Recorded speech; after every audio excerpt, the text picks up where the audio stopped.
யோவான் எழுதிய முதல் திருமுகம் 2ஆம் அதிகாரம் 17வது இறைவார்த்தை. கடவுளின் திருவுளத்தை நிறைவேற்றுபவர் என்றும் நிலைத்திருப்பர் என்ற மீட்பின் வார்த்தைகளுக்காய் நன்றி இயேசுவே.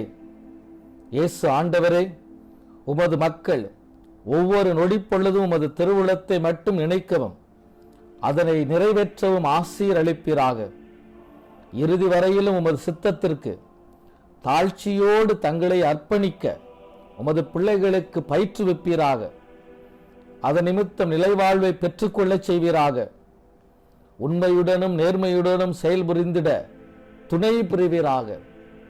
இயேசு கிறிஸ்துவின் இனிய நாமத்தில் மன்றாடுகிறோம் எங்கள் நல்ல பிதாவே. ஆமேன், ஆமேன், ஆமேன்.